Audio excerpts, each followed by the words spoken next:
Hi, everyone. So, in our Habits of Mind series, this one that I'll be talking about today is the habit of mind of being flexible.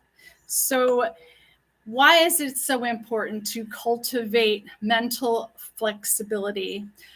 Because we want to be able to adapt to new and challenging circumstances in both academics and in our careers and professional life. And also, this helps in our relationships with other people in general, whether they be personal or professional. So, you're going to be more successful in your life overall if you can develop the strategy of being flexible.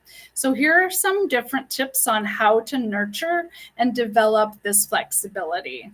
One of them that we talked about is this idea of the growth mindset. So, what we want to do is we want to challenge fixed thinking. Fixed thinking is that thinking where we're stuck and we sort of can't get out of our box. So we want to understand that intelligence and abilities can grow with effort and experience, and that we believe that challenges are opportunities to learn and not obstacles, right? If you come into a class with the idea of fixed thinking, then you're not really setting yourself up for the learning experience. If you feel like, oh, I really don't want to be taking this class, it's a waste of my time, then you're not really going to be setting yourself up for a good learning experience from the class. There's always something to learn from each and every encounter with somebody, each class we take, whether it's required or not. So just be open and have that sort of sense of wonder that Aristotle asks us to have. So regularly ask for feedback to see where you can improve and adapt accordingly. So also we can practice mindfulness. Again, here we talked about this in metacognition and how mindfulness really can help you focus on the present moment. And that makes it easier to see solutions without getting stuck in the past. We've all had this experience where we bring our pasts into the present moment. And we think that what's going to happen in the present moment is going to be the same as what happened in the past. But in reality, each moment is a new moment with a new opportunity. And it doesn't mean that just because you experienced something in the past that it's going to happen again in the present moment. So we don't want to stay stuck on past methods or things that have happened in our past. Instead, we want to be open to experiencing something new and adapting. So flexibility can also help us to learn to reframe problems. So try changing your perspective. Try looking at problems from a different angle. Try looking at likes and dislikes, assumptions, expectations from different angles. And if one solution doesn't work, then try to reframe the issue and approach it differently. So by considering multiple solutions instead of just looking for one right answer, you're going to figure out that there's all sorts of possibilities open and available to you. And that will help you in your personal and professional and academic life.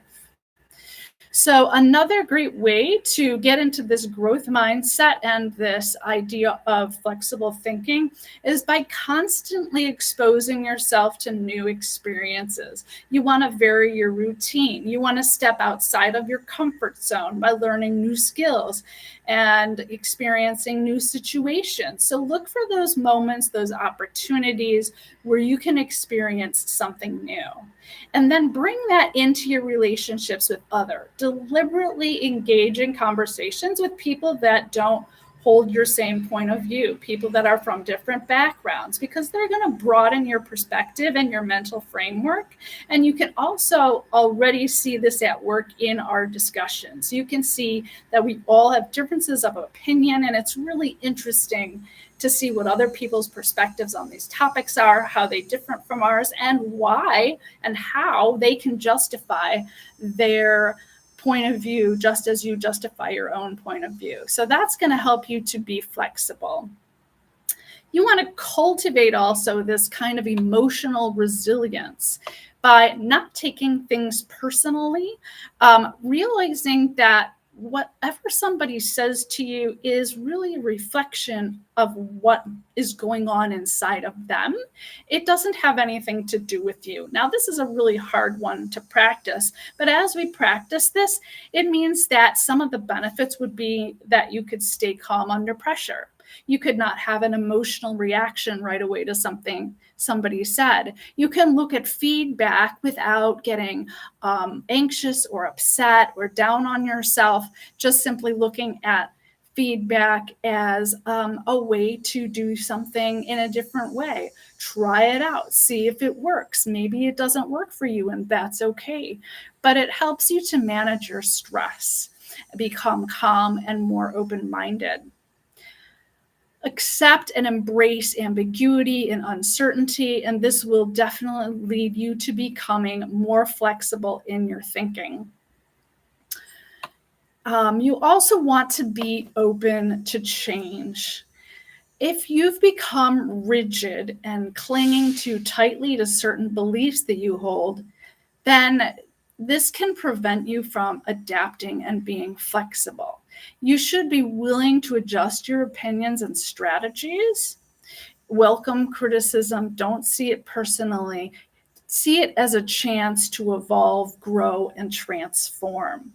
So by consistently practicing these strategies, you'll develop a flexible mindset, and that will help you to adapt and thrive in any situation you come across. I hope you've found this short lecture on flexibility helpful, and that you can begin applying it in your life if you haven't done that already.